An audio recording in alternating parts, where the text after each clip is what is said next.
Live crabs, straight from the ocean. Here at the weekly market at Flers, no effort is spared to deliver fresh seafood. At first glance, there's little sign of economic gloom. But the French are being called upon to tighten their belts. Paris has announced cuts of around 90 billion euros over the next 3 years.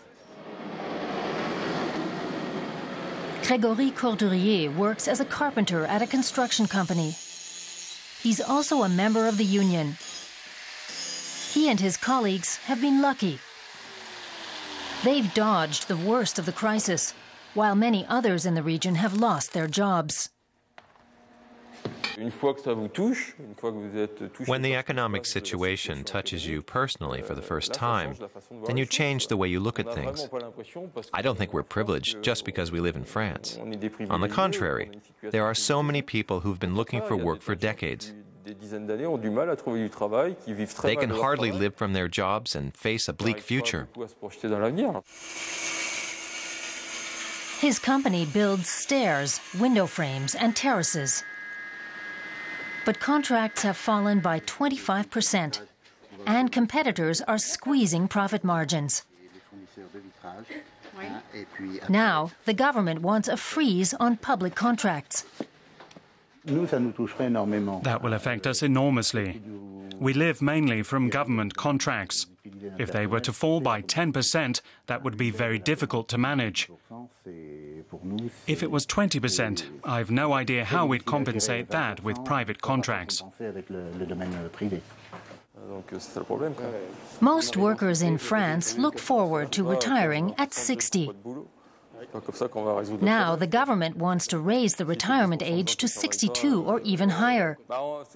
Germans now can only draw a pension at 67, a trend the French do not want to follow. There have to be sacrifices, of course, but I don't understand why they're only expected from us. I don't believe that people in Germany, Greece, Spain, or Portugal are happy to work longer. They just don't have a choice. But the new economic austerity drive from Paris is meeting resistance. Just a few days ago, unions called on members to show their opposition. Thousands turned out to demonstrate. Pensions are just one contentious issue. Many French are also angry about the government's massive bailout of the banking industry. The speculators were saved by public money, and now there's none left. By helping the private sector like that, the banks were prevented from failing, but now there's no more money left, and the people are in trouble. It's not right. Unemployment in Flers is currently running at 10%. It could be worse, but the number of jobless has risen sharply. Local government is also under pressure. The social center is seeing a surge of financially troubled people asking for welfare benefits. That means more outlays for the city. These increased welfare costs aren't being covered by the state. We may even have to increase local taxes, but that would be absurd. We'd have a population that is getting poorer, but we're asking them to pay more and more taxes. There's also less money to go around for public projects. This family center should be funded by the state. Instead, the city has to front half of the construction costs. Union representatives are busy planning further action.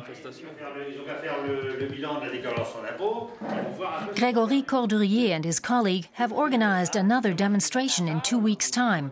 They're expecting several thousand people to attend. The first priority is keeping the retirement age at 60.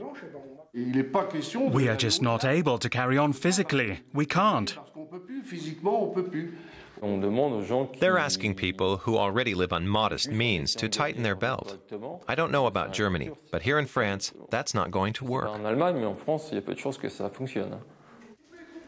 Street protests have toppled laws before in France. Unions are determined to do the same with the latest government austerity plan. Au revoir. Allez, à plus les copains.